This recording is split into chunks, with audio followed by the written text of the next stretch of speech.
hadith in Kitab Al-Adab Al-Mufrad للإمام البخاري رحمه الله تعالى.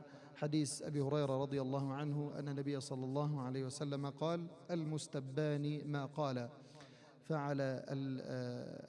فعل البادئ. المستبان ما قال فعل البادئ أو فعل الأول ما لم يعتدي المظلوم. احنا ذكرنا ان الامام البخاري بدأ يعقد ابواب عن مسألة السباب والشتم بين المسلمين، وان هذا امر مرفوض بالكلية. ثم ذكر هذا الحديث، حديث ابي هريرة رضي الله عنه، انه يقول ان ما يقول المستبان لذان يشتم احدهما الاخر، فالاثم يقع على الذي بدأ هذا الامر، فالذي بدأ الشتم او الذي بدأ السب يقع عليه الاثم. ما لم يعتدي المظلوم، إذا لم يعتدي المظلوم في الشتم بحيث يقول شيئا لم يقله الآخر. وفي هذا فيه بعض الأحكام. So the hadith of Abu Hurairah, narrated by Abu Hurairah رضي الله عنه, that Prophet عليه الصلاة والسلام said, the revilers, those who revile one another, whatever they say will be on the scale of the bad deeds of the person who started that. So the person who started insulting or reviling, he will get the sin first because he started that process which is insulting, unless the person or the other side transgresses in replying to the reviling or to the insult. And this is not a justification for people to insult one another or to revile one another. It is completely refused and not accepted. And that is why Prophet ﷺ said, سِبَابُ الْمُسْلِمِ فُسُوقُ وَقِتَالُهُ كُفْرٌ. سِبَابُ الْمُسْلِمِ فُسُوق. So the action of reviling one Muslim is a deviant action, deviant. It's a bad action, it's an evil action, it's a very severe disobedience of Allah Azza Jal, fusuq. If they transgress more and he fights his brother or they fight their brothers, so this deed is kind of kufr, one of the kinds of kufr. So we must avoid it. So Prophet ﷺ, he spreads the peace amongst the believers that reviling or insulting one another, this action or this behavior is not accepted at all, and we have to show their respect and we have to show the politeness and the good manners all the times. Is it allowed for me, if someone is insulting me or reviling me, is it allowed for me to reply? If he's saying you're a dog, you're a such and such, so and so, is it allowed for me to reply? It is allowed, but to be patient, this is the best thing ever. To be patient, and you're looking for the reward from Allah Tabaraka wa Ta'ala, and you're controlling your temper, that is the best for you, because you're looking for a long-term reward, which is the reward in the hereafter, in Jannah. You will find it there, you will get it there, and this is what we need to go to Jannah, to have the rewards. But according to the scholars who said it is allowed for you to reply, this is based on the verses in chapter 42, Surah Al-Shura, verse 39. Allah Azza wa Jal says about the believers, وَالَّذِينَ إِذَا أَصَابَهُمُ الْبَغْيُ هُمْ يَنْتَصِرُونَ. When they are wronged, when some people wrong the believers and oppress them, they enforce justice. So they do, they take their rights back. وَجَزَاءُ سَيِّئَةٍ سَيِّئَةٌ مِثْلُهَا. So if someone makes something evil, something bad for me, so I do him the same thing, that is allowed for me. مثلها, equivalent to it. So I'm not allowed to transgress. فَمَنْ عَفَى وَأَصْلَحَ. And then Allah talked about those who pardon, those who forgive. فَمَنْ عَفَى وَأَصْلَحَ فَأَجْرُهُ عَلَى اللَّهِ. But if you do not reply and you become patient and you practice patience, so you take unlimited reward. أَجْرُهُ عَلَى اللَّهِ. It's for Allah Tabaraka wa Ta'ala to give you unlimited rewards. And look at it, unlimited rewards, unknown rewards, that just because you controlled your temper, because you refused shaitan,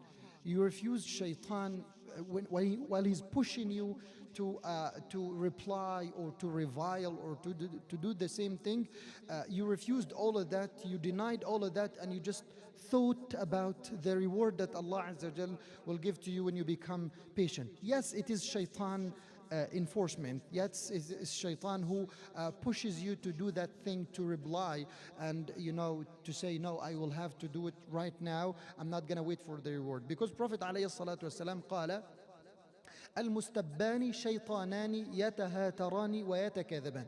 أحد الناس جاء للنبي عليه الصلاة والسلام وقال: يا رسول الله، لو سبني أحد في مجلس هم أقل مني. If someone came and he insulted me in a gathering, in assembly, which I believe that they're lower than me, like in the status or the social status and so on, and he's insulting me, he's giving me a very lower position, and what if I reply? فقال النبي عليه الصلاة والسلام: المستبان, those who revile one another and they have this action of confronting one another with the insult.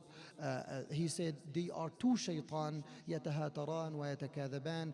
They accuse one another with lies, with bad things, with evil things. So Prophet ﷺ did not allow the man to do something like this. So basically we have to control our temper. We have to keep our tongues safe from such bad words, because Prophet ﷺ said, أمسك عليك هذا, make sure that your tongue is protected from saying any evil word, from saying any bad word. And then Mu'adh asked Prophet ﷺ, O Messenger of Allah, وَإِنَّا لَمُؤَاخَذُونَ بِمَا نَتَكَلَّمُ بِهِ, are we going to be accounted and or questioned according to what we say? He said, وَهَلْ يَكُبُّ النَّاسَ فِي النَّارِ عَلَى مَنَاخِرِهِمْ أَوْ قَالَ عَلَى وُجُوهِهِمْ إِلَّا حَصَائِدُ أَلْسِنَتِهِمْ. Mainly, basic reason that people, they go to hell is just because of their tongues, because of what they say. So I have to be watchful because of my words. Concerning my words, I say the good word, مَنْ كَانَ يُؤْمِنُ بِاللَّهِ وَالْيَوْمِ الْآخِرِ فَلْيَقُلْ خَيْرًا أَوْ لِيَصْمُتْ. To say a good word, if you believe in Allah Azza wa Jal and in the hereafter, the last day, say a good word. If you don't have a good word, so keep silent. So you protect yourself, you protect your honor from any bad things, from evil things. So regarding replying, yes, it is allowed, but you're going to lose the reward. In the day of judgment, you're not going to get anything. And sometimes you may get a sin. Why? Because you will not be able to control yourself in the best way. If he says a word, you may say two words. So in this regard, you're going to transgress. So you cannot guarantee that you will say the same thing or you will act the same way. So you're gonna commit a sin. And even the scholars, they put restrictions. Even when you come to reply, if they say like something about my parents, my forefathers, they say you're son of so and so, I'm not allowed to say you're son of so and so. I will just be allowed to say a word that he says about me. If he says a bad word about me, so I say that word about him. But if he says a bad word about my fathers, about my mother, about my family, I'm not allowed to reply that. Like if there is something like a lie, can I accuse him with something that is not in him? Not. I'm not allowed to do something like this, even if he's accusing me with cheating, with anything. So I'm not gonna reply with the same way, because this is a lie. And I'm not allowed to accuse him with something that is not in him, that I'm not allowed to lie, even when I come to reply. And also al-qadhf. If he makes qadhf for me, says like, you're a son of haram, coming from zina. So am I allowed to reply this? I'm not allowed to reply something like this. So the only thing, it is very narrow circle that I can reply is just if he says a word about me, which is something I can reply. If it's something like, if I reply, it's going to be a lie, so I'm not allowed to reply it. If it's going to be qazf, like accusing with zina, fornication, this is not allowed. If it's something regarding the families, the fathers, and I'm not allowed to reply. And if I become patient, that's the best action or reaction regarding people, and to get the reward from Allah Tabaraka wa Ta'ala. وَلَا مَنْ صَبَرَ وَغَفَرَ إِنَّ ذَلِكَ لَمِنْ عَزْمِ الْأُمُورِ. If you become patient and you pardon, you forgive, this is the best thing ever, the most firm reward and guaranteed reward that Allah Azza wa Jal gives to the believers. نسأل الله سبحانه وتعالى أن يحسن أخلاقنا كما حسن خلقتنا. اللهم تب علينا توبة ترضيك عنا وخذ بنا وصينا إليك أخذ الكرام عليك. اللهم أنجي إخواننا في غزة وارفع عنهم البأس يا رب العالمين، وأنجي إخواننا في اليمن وارفع عنهم القصف يا رب العالمين، وأنجي إخواننا في السودان واحقن دماءهم ودماء المسلمين في كل مكان، واحفظ ديار الإسلام جميعا والمسلمين جميعا بالإسلام. اللهم احفظنا بالإسلام قائمين، واحفظنا بالإسلام قاعدين، واحفظنا بالإسلام الإسلام راقدين، ولا تشمت فينا عدوا ولا حاسدا يا رب العالمين. صلى الله وبارك على نبينا محمد وعلى آله وصحبه.